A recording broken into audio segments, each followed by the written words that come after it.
Brad Betts Footy, your go to show for global football analysis and betting. Today is February 18th, and we have a great show today. But before we get into anything, and before I can even introduce my guy, we got a pick that's starting or is on live right now, 2 minutes ago. So, Prince, let's go. Let's take it over. Yes, sir. Let's go ahead and hit it right now. Live bet alert here. We got the AFC Asian Champions League going on right now between Al Rayyan and Esteglal from Iran. Esteglal come into this one undefeated in 8 of their last 9 against Al Rayyan. They have won 6 of those 8. Also, Esteglal comes into this one undefeated in 13 of their last 14 overall. So they come in here in great form. Meanwhile, Al Rayyan on the other side winless in 9 of their last 13 overall here.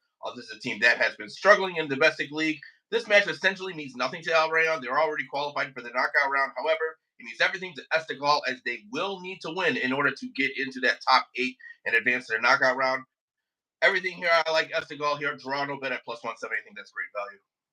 Yeah, you always want to back a team that has everything to play for, and Al Ryan's just not having a real great time. Yes, they did get a result against Al Hilal this past weekend, but they did so in a little bit of controversial fashion there at the end. There was a missed penalty, as well as Al Hilal submitted. I don't know if you saw this on their active X account. They submitted their grievances, their grief in like a letter just stating how poor the referees are, especially in Saudi, and how the referees need to deal with it. And the Saudi league actually responded and they said they need to deal directly with the referees. So there's some interesting back It, and forth in it, that. it, Go it, ahead. Jose Mourinho, I guess, huh? Maybe it's one of his press conferences. And we've had a lot of that, and some of that's in the UCL as well. Claudio Ranieri, Yeah. manager for Roma over in not the UCL, but in the Europa conferences.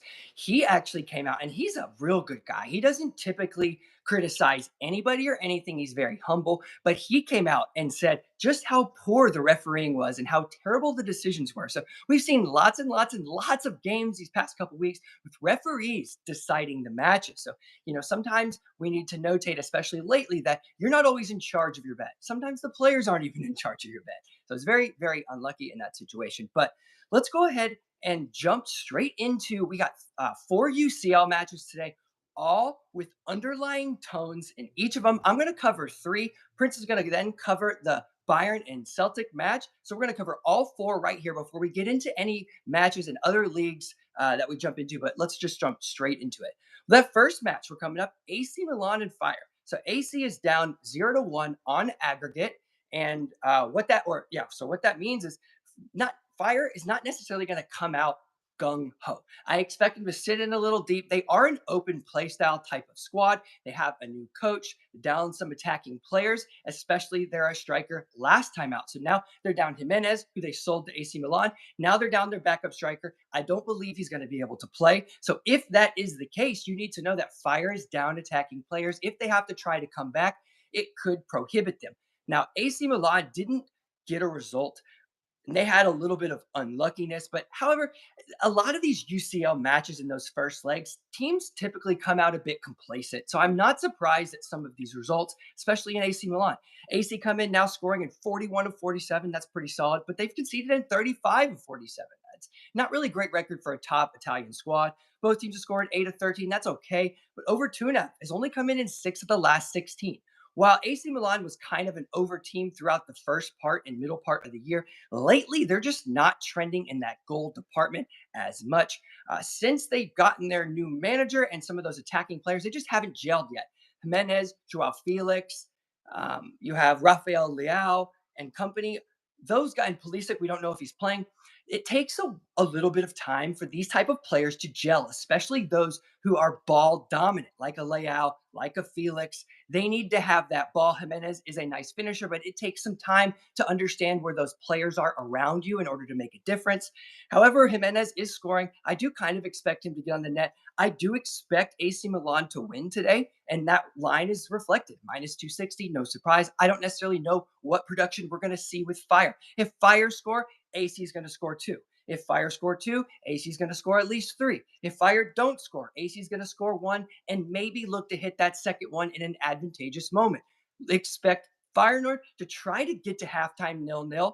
expect AC Milan to be a little bit complacent, not trying to overexpose, but also take those chances when they come. So I don't necessarily know how it's going to finish because I don't know what product Fire are going to bring to us.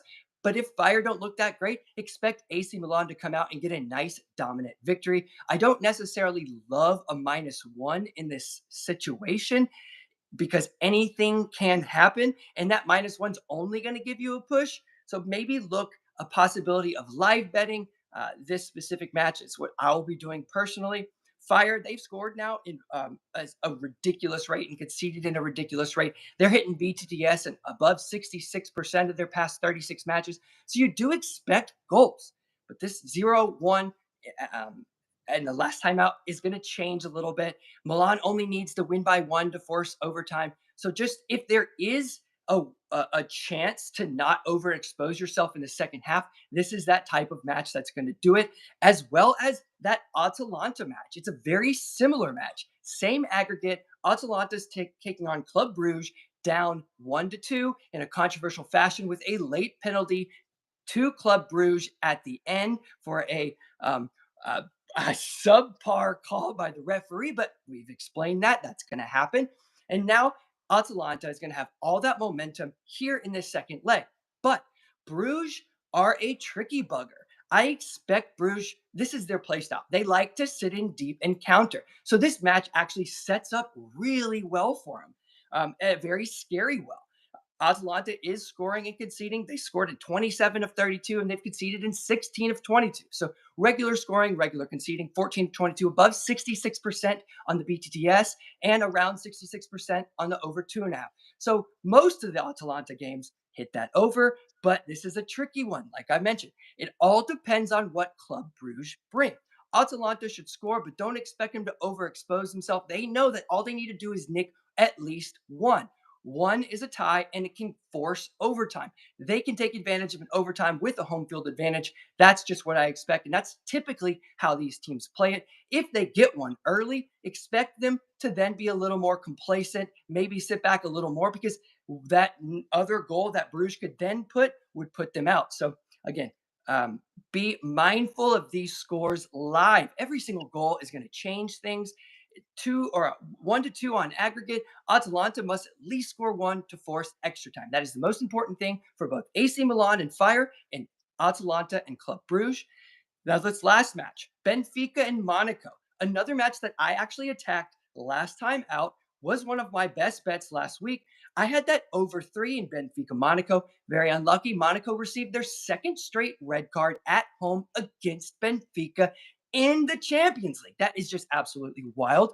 If they get a third red card, Monaco, that would be one of the craziest things. So I do expect those referees to maybe be a little bit more lenient in some of those decisions, especially like that second yellow card for dissent that they gave. That was an individual referee decision. I expect the referees to have had a talk with their management saying, hey, do not interrupt this game unless you absolutely have to. So that's what I expect there. But what I expect with Benfica, they've scored now in 14 of 18 European matches, but 33 of their 36 overall lately. That's 92%. Above 9 out of every 10 matches for Benfica will find a goal, which means if they find one goal, this aggregate moves to 2. Now, Monaco or Benfica, though, they've also conceded in 19 of 25, which is in Europe, which is 76%. So 3 out of every 4 matches. That last one didn't to Monaco, but you know why in a little bit of that controversial fashion. Monaco had tons and tons of opportunities prior to that red card. That's what you need to know. And so did Benfica. Benfica scored in the first half. Monaco got very, very unlucky, pushed it to the break. Benfica was hitting them on the counter like crazy. Monaco was then having to shell out and push forward a little bit. And when they did that, they made a mistake. And then when they did that, Benfica then took it a little bit complacent, but still went forward to take their chances. They just missed a whole bunch right in front of the net, 1v1s, one guy in the keeper, just very, very unlucky. So you do need to know that Benfica won't necessarily sit in all the way and stop, like full stop. They should continue to go forward. They would rather beat you by 2 to 3 goals than by 1 goal. They want that 2-goal cushion if it's a possibility. I do expect them to score. I'm surprised that line is -115. It's a very sketchy line. It's kind of telling me that there's a possibility that Monaco come out on the front foot. Nothing to lose in a game like in a match like this is a really great thing for a player. You know that you're coming in, you have a goal in mind, and you're set. Otherwise, you got Benfica who's saying, "Mm, we're just going to be reactive to the situation for the most part in certain moments, maybe a little bit more complacency." So I might have looked to attack this one live, seeing how the buildup is in the first. Especially, I would like to see one goal go in because that goal is then going to dictate what happens for the rest of the match. Now, Prince, you have oh, just like the last one, everybody today is a one goal match. So Monaco must overcome one goal in order to force overtime. So, Prince, you have some discussion point and maybe a best bet for Bayern and Celtic today? Yeah, so kind of touching on what you just alluded to here, something we've mentioned before is like anytime you're dealing with cup games, right, Champions League included, it can be a little tricky. But I think the second leg of an aggregate, you can find more advantageous ways to bet it, right? Because you have an existing scoreline, right? So you have a framework, a blueprint on how these teams are going to approach the match, right? And so it kind of gives you a little more of substance, to place various wagers. And of course, like you said, every goal has a massive impact on how teams are going to structure. You might see teams change their formation on the fly. You might see coaches directing players. Telling them different instructions based on how many goals come in and when they come in. And so there's a lot of fluidity to it, and definitely something to keep an eye on for live betting. But yeah, second legs are usually the ones that you find more advantageous lines. So hopefully we can attack those today. But for me here, we're going to go to the Bayern Munich match taking place against Celtic here. Celtic woeful on the road here in Champions League, winless in 12 straight away games in all European competitions, and they're also winless in 17 of their last 19 away in Europe. So when this team has to go anywhere outside of Scotland, they really tend to struggle here recently. Not only that, but their defensive woes on the road have been really stark, really remarkable here. In their last 19 away on the road, here are some recent results of what they have allowed defensively. They allowed 4 goals at Villa, 7 goals at Dortmund, 6 goals at Atletico, 5 goals at Real Madrid, 3 at Leipzig, 4 at Milan, 4 at Sparta, 4 at Betis, 3 at Leverkusen. This team is just conceding goals like water on the road here in positions. And in a spot here where they are forced to chase the match, being down 2-1 to Bayern Munich, I think this is a recipe for absolute disaster for Celtic. Bayern is a team that you don't want to mess with here in terms of opening yourselves up. Bayern is elite offensively. And I think this is just a terrible spot for Celtic here. Again, needing to chase this game. I'm going to take the game total over 3.5 here at minus 150. I do think we see some goals in this one. But I also do think Celtic does have a chance to get on the board here. Bayern is not necessarily the greatest defensive team here, and with Celtic, they have to score a goal. I mean, there's no other way around it. At some point, they have to score a goal if they want to have any chance at all of hoping to advance. And so they're going to have to sell out for the goal. I think if with relentless pressure on Bayern's back line, maybe at some point it breaks and Celtic takes the goal here. So I also like both teams to score and Bayern money line plus 105. Again, I don't expect Celtic to win this one. I don't even expect them to draw this one. But I do think they can get on the board here, maybe a 3-1, 4-1 type of score line here for Bayern. But I think that's some great value here, getting both teams to score and Bayern to win at plus 105 and then game total over 3.5 minus 150.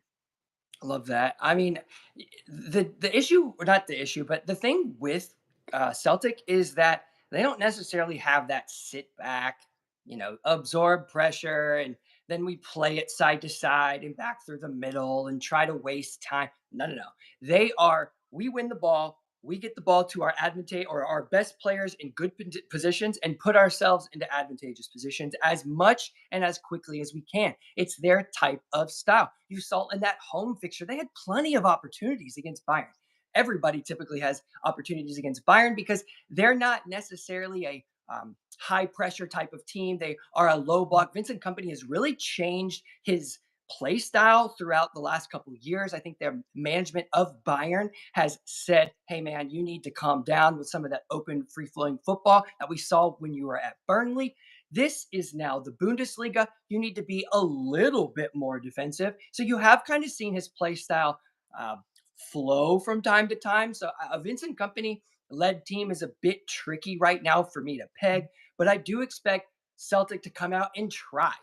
really, really hard. They're not going to just sit back. Even if Bayern was up 2 to 3 goals, Celtic for pride type of situation, they're going to keep going forward, going to look for that. And they have those tiny little guys in the box who are nice and quick, really great with their feet. So if they get a ball at their feet with one of those defenders like an Upamecano, um, or any of the other guys in there, there's a great chance that they can outwit them with that ball and or get a some contact and go down to the box. You saw a lot of that in that reverse fixture, looking for a lot of those penalties. I imagine that's going to be a big tactic that they're going to go for. Maybe not try to go down in the box, but they are going to try to get and look for some of that content or contact. I like that there. I did just check while you were talking. I wanted to see what the early score was. Maybe we could get in on a live bet in a first half goal for Al Hilal Al Wasl.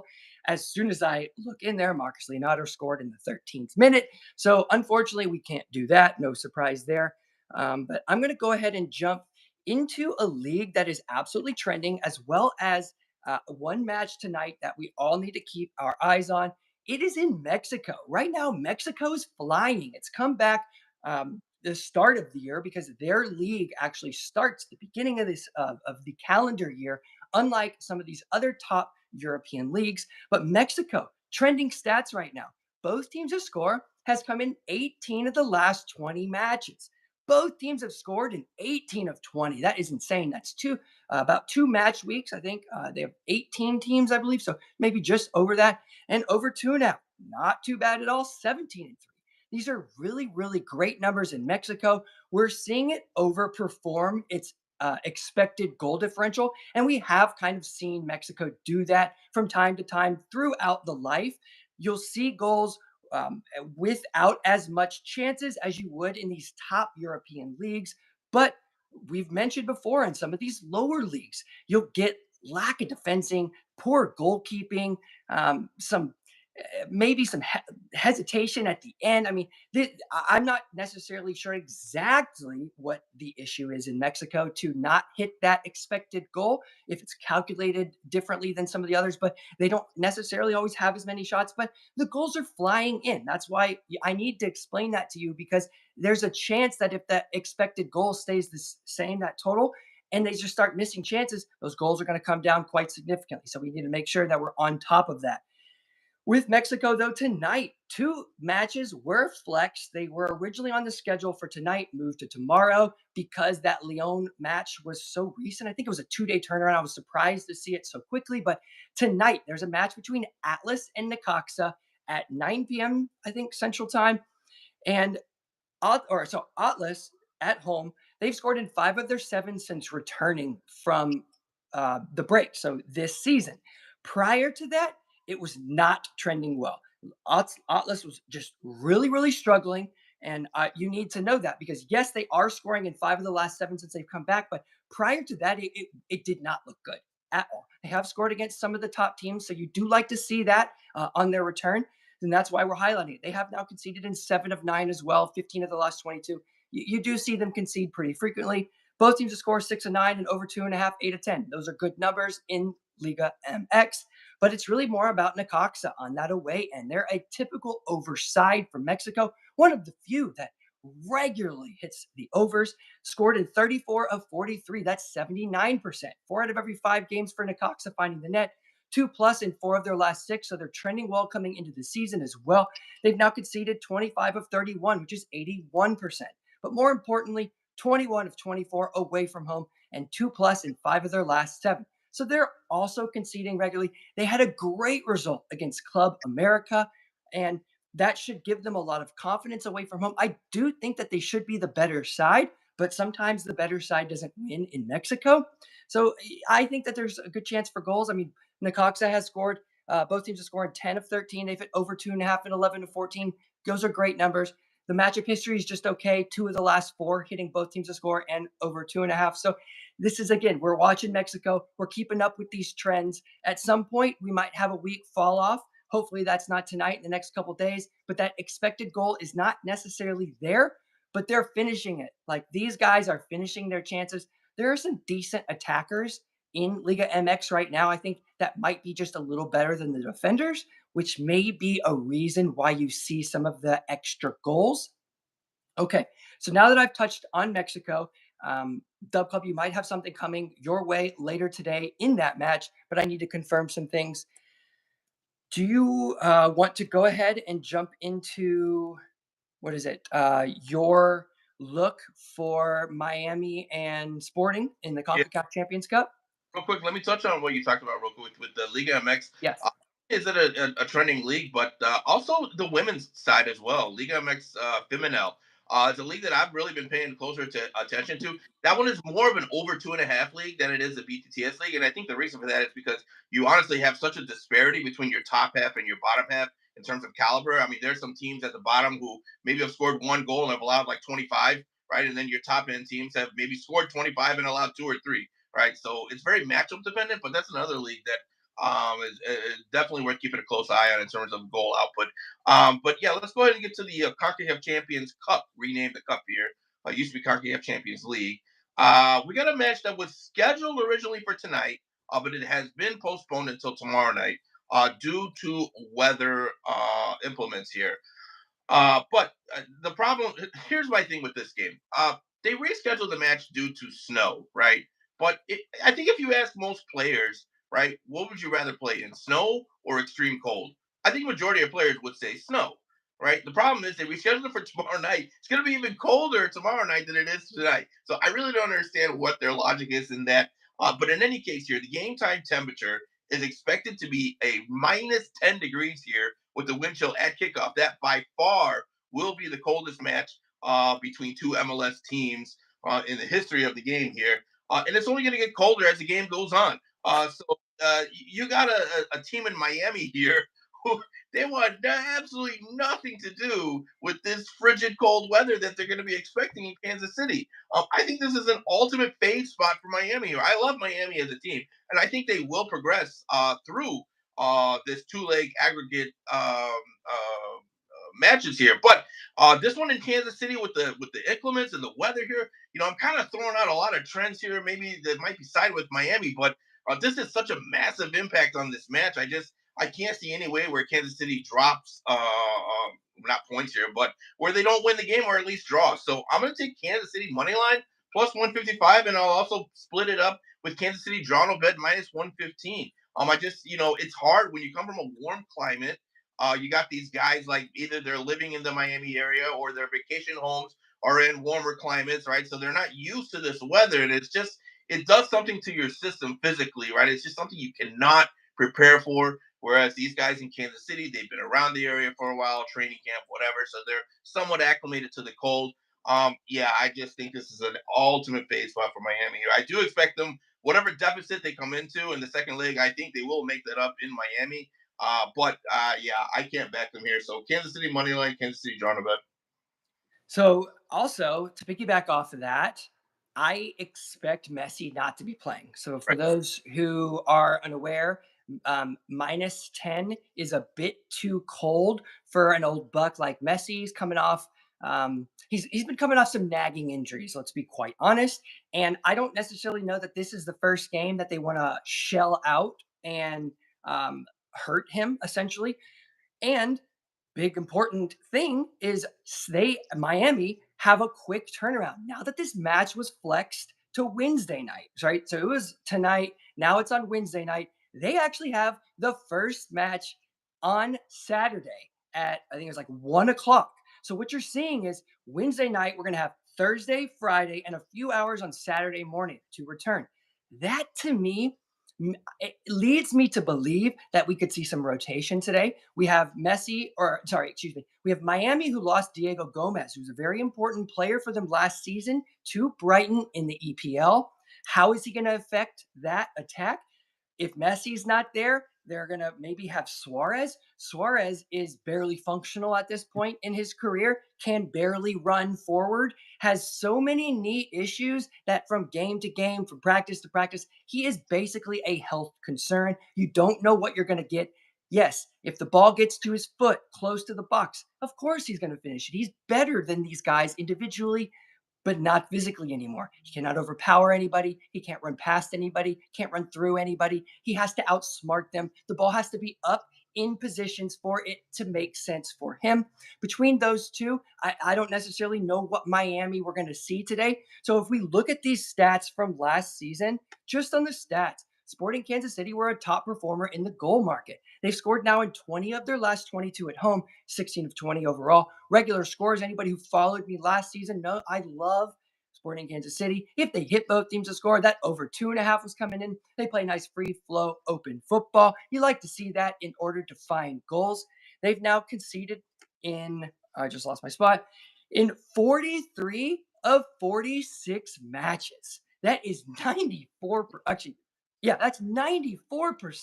That is not good.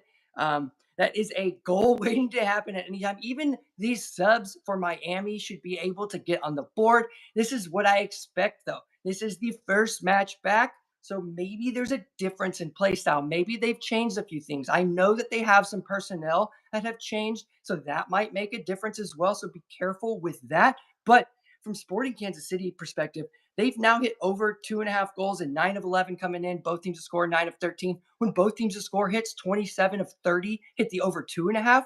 So that over is coming in quite frequently. So we like to see that. It hits regularly in this matchup history as well. Excuse me, that Sporting KC number was wrong. It was 24 of 27 matches. We're going to get to that Colorado I was looking at, but 24 of 27 for Sporting Kansas City. It's a very similar one, just doesn't go as hard as this Colorado match. So I'm going to go ahead and now jump into the Colorado match, which is actually tonight. Colorado's taking on LAFC in the Concacaf Champions Cup, preluding the MLS season this weekend. This is leg one for those who are unfamiliar. Just like these European ties, they have um, uh, two leg fixtures, and it's going to be home and away. LAFC are away tonight.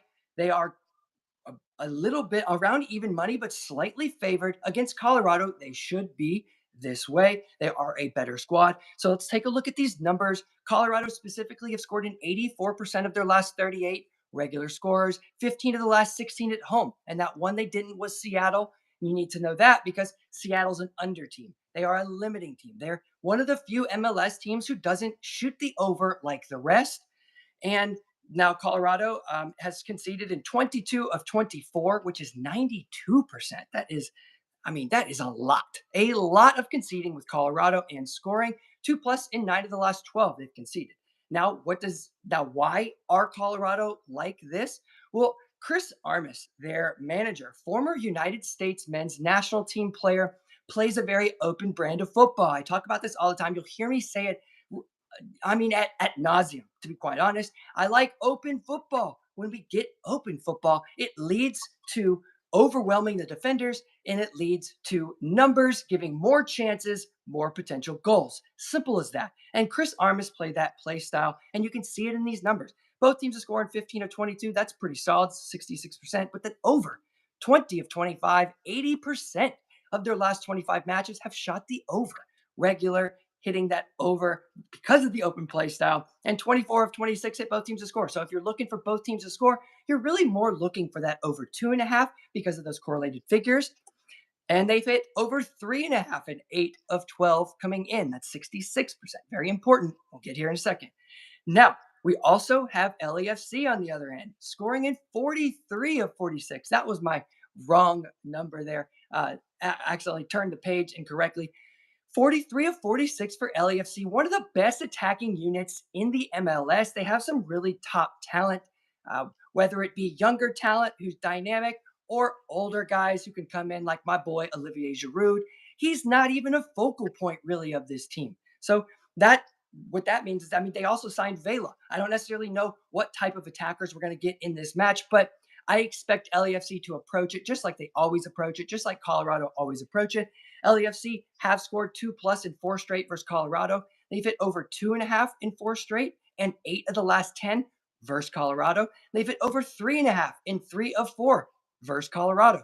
They have conceded in 10 of their last 13, so they are conceding. However, this is the new year. Away from home, a team is more likely to concede. You need to know that. That is based on stats. So The one issue with this matchup and why we're going with what we are, both teams' scores only come in one of the last 7 matchups when these two teams have played one another.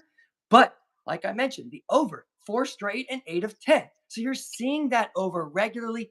LAFC tends to hit that alone, but we haven't seen LAFC this year. We haven't seen Colorado this year. And instead of doing that, both teams to score over 2.5 parlay, which is about minus 120, I think it's much better to take an advantageous over 2.75 Asian total. And that is if 3 goals come in, it gives us a half win. 4 goals comes in, gives us a full win.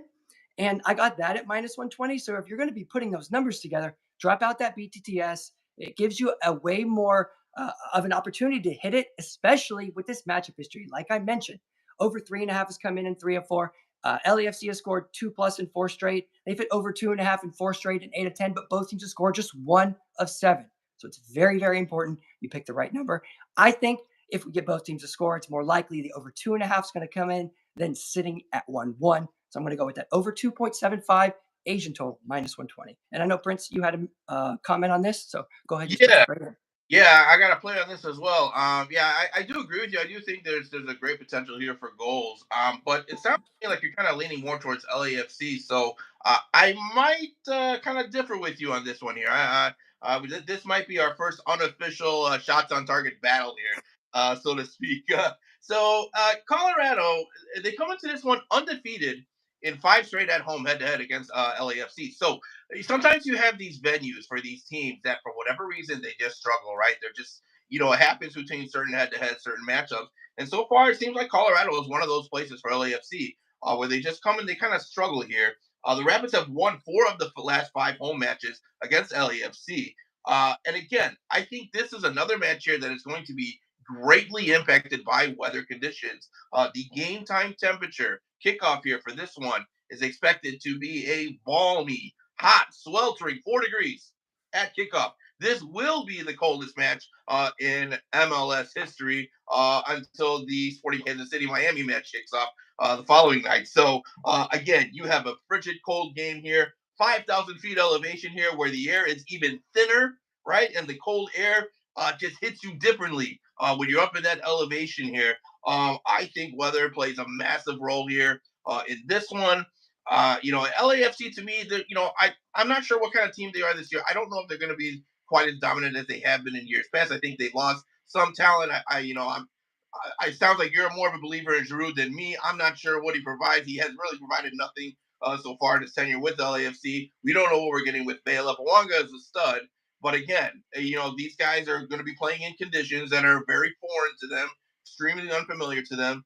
And it's just been a place where they have just struggled historically. So again, this is another one very similar to the Miami Kansas City match where I do expect LAFC to probably prevail here over the 2 leg aggregate. So again, whatever kind of deficit they come into in this one, I think they can overcome it here at BMO Stadium. That's a really tough place to play for a lot of teams, including Colorado. They just have a great fan support there at LAFC. So I think they will get in the return leg. But again, I'm taking Colorado here. Money line plus 185. And I'm going to split it with Colorado draw no bet at plus 105. Again, the weather is going to play a massive role in my opinion. Now you could say, well, these are professionals. They're trained for this, right? They go through a rigorous training. Their bodies should be accustomed to it. But there comes a certain temperature threshold where when you reach, below a certain level, it almost doesn't matter how much training you have. It's just going to affect you. It's going to affect your ability to perform physically. Your body gets tightened up. And when you're an older team like LAFC, they do have some younger talent, but they also have some older guys that they do rely on. Those bones and those muscles don't move quite as freely in the frigid, cold temperature. I can tell you from personal experience myself. So, not that I'm a professional athlete, but in any case, it's just the human anatomy. So, yeah, Colorado money line, Colorado draw no bet. I think it's a great opportunity for both of those. Yeah, I think we definitely are on a different side Yeah, to that. I am kind of an LAFC truther. They tend to just get the better of these teams and the MLS, even when they don't play better than these teams. It's like I don't know. They just have that mentality, like that winning mentality that has persevered for them. This is the first match back, and we don't know if we're going to see a full squad. We might see some rotated attackers. Again, this is the Concacaf Champions Cup. This is leg one. The MLS season begins this weekend. That is very, very important. You want your team to be full and intact this weekend. So it is something we want to notate with lineups. But if LAFC rotates at all, I think that it could give Colorado some great opportunity to get goals. Now, I do lean LAFC, but I lean goals more. Like I see goals in this matchup history between the two, when both teams to score hit, the over hit. Colorado scores at home tremendously. LAFC scores tremendously. Both concede frequently, so it does lead to goals. But again, we're on a half unit play because this is a cup, because it's midweek, because we're just getting back. There's just not a lot to choose from today. Everything is a cup fixture, has some underlying tones to it, is a league that is just returning. So again, and the AFC Champions League, all these matches are the very last day. A lot of teams have already qualified. Al Hilal put out a full lineup. Really shocked they're already qualified, but it looks like they want to win and go 3 points ahead and push Al Nasser, or sorry, Al Ali and tip them because I guess they just want to be a Saudi team that finishes at the top. Don't know why. Maybe it has something to do with their poor performance this past weekend, getting a few more matches, 90 minutes under your belt, get some confidence in to take it back to then try and perform better in Saudi. Not necessarily sure why. So again, we're getting last minute type of information. UCL will have full lineups for every single team, but there are injuries, especially on that Feyenoord side, which I had mentioned earlier. So be careful on that. But other than that, things look great today as far as an entertainment standpoint. Should have a lot of excitement, a lot of nerves, make some tactical decisions, and it's going to change the game just a little bit. And depending on those scenarios, is when I probably will look to jump into something at half. So, is there anything else that you had? We don't have any questions, just some support in the chat for today. So, we can't touch on anything necessarily, but if you had any comments before we jump out of here. Yeah, no, let's just get through these cup games and these tournament games, and I'm ready to get back into regular domestic league play. To be honest with you, it's just you get more stable trends and more consistency in terms of trying to cap those. But yeah, to your point, it's just a bunch of cup games today, tomorrow, and we work with what we got here, guys, and we try to find the best angles and values and trends that we can possibly find. So we smash these plays and get everybody some money. And I'm looking at these Al Halal stats. I don't see them stopping. I don't see them sitting on a one lead. So at halftime, maybe you sprinkle goals on either side. Both of them should and are having chances. Looks like an open play style, even though I'm not watching it. So if you're interested in something live, that might be your look. But we're going to be looking to that 11:45 match coming up here in an hour and 6 minutes.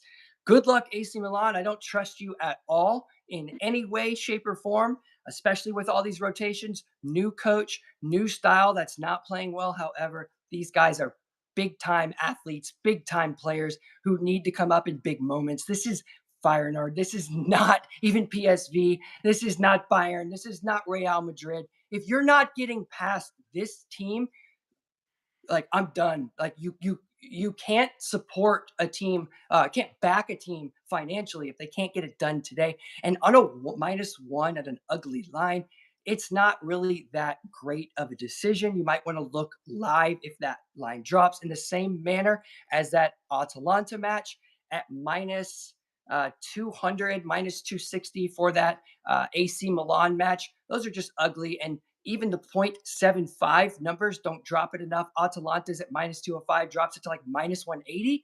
That's not enough value to try to drop in on a 2-goal win. So again, might want to look at live. If it's halftime and tied, you're going to get really good lines for either side. And if Atalanta's up by 2 goals, expect Bruges to push. If AC Milan's up by 2 goals, expect Feyenoord to push. Otherwise, expect them to sit in deep, absorb pressure, and not look to get exposed. That's how I expect the games to play today. Good luck with all your bets, and we'll catch you guys next Tuesday.